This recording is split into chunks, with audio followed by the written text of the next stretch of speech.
Good morning, I'm Candace, and this is Planet in the Word. And we have just started a new series called Tools. And today we're going to talk about the very first, and I think one of the most important ones, and one of the easiest to access through digital media. We're going to talk about a concordance. So the question is really, what is a concordance? Well, it's an alphabetical index of keywords of any book. But specifically, we're going to be talking about the Bible, so we're going to talk about a biblical concordance. And anytime you bring up biblical concordance, you have to go immediately to Strong's. Strong's is the most well-known, and it's been around for a very long time, and it's really relied on as a foundation and cornerstone of biblical study. Now, James Strong was born in New York in 1844. He became the mayor of Long Island and the president of the Flushing Railroad. He got his doctorate of divinity and a doctorate of law. And he actually was the first one to put together a Hebrew-Greek concordance.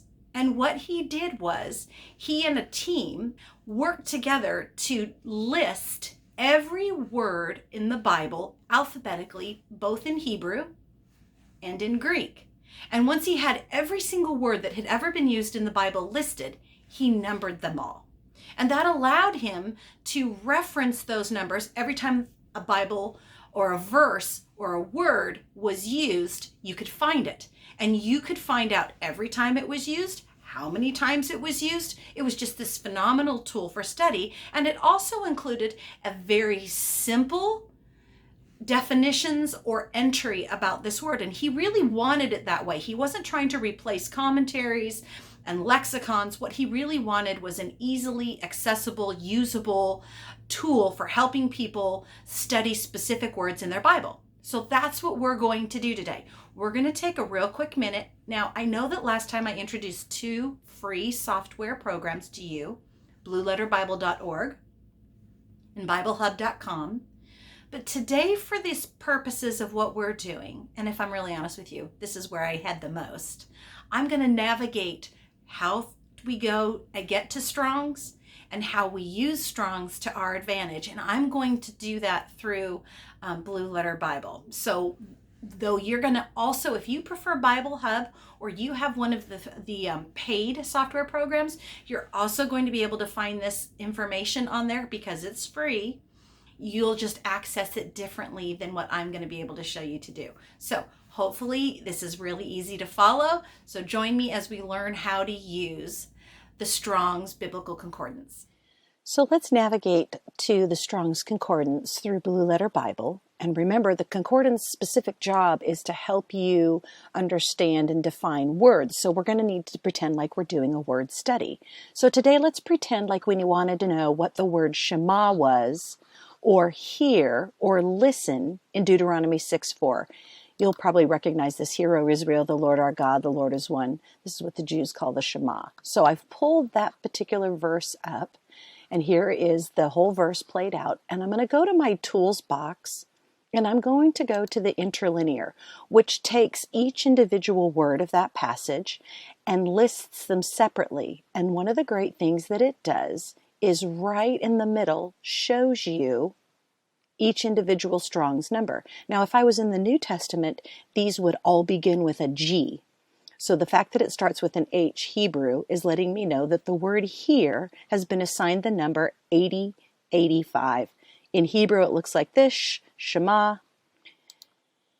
And we can go ahead and click on that link, and it's just going to pick up that specific word all by itself. And it's going to give us some great pieces of information. If this was not a root, I would have a link right here that I could navigate to the root word that Shema was based on. But this tells me that Shema is a root word. Gives me some additional information, theological word book numbers. But this is some of the great part. This is really what is the Strong's. So according to the Strong's Concordance, H8085 in the King James Version, which was originally what it was based on, is translated as the following words. See, 785 times it's translated as hear. But as we begin to go on, we understand that this word can mean more things. It can mean hearken or obey, to publish, to understand, obedient. Now, if we go down a little bit further, you're going to see this played out for you in more of a definition. These are different, the qualitative, the nafal. These are verb tenses essentially. So it means to hear, to listen, to give heed, to consent. And this is one of the interesting ones that I wanted to draw your attention to obey or be obedient, to proclaim. If we go down a little bit further, we're going to see the Strong's definition played out, which lists all of those things again.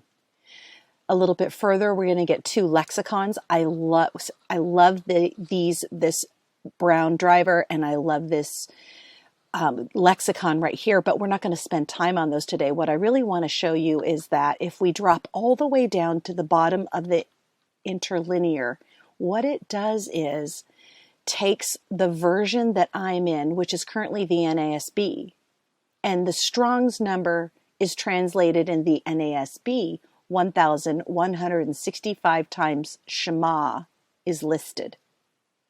Now, following shows me each verse that the word Shema is used in.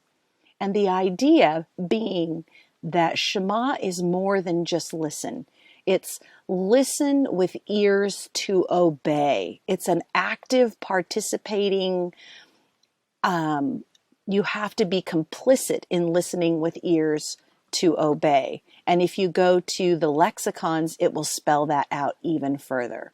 So this is how we use Strong's in Blue Letter Bible to do a deeper word study and get information on a specific word that we want to know. Why did God choose that word? And even though in English it just means listen or hear, to the Jews, what did that actually connotate? So hope this is a great tool that helps you to start digging into your Bible. If you do your Bible study reading in the morning, I encourage you, have Blue Letter Bible open next to you. And if you stumble across a word, you're like, well, that's an interesting idea. This is the place to start. Thanks for joining us today. Have a great day. Stop by next time. Bye-bye.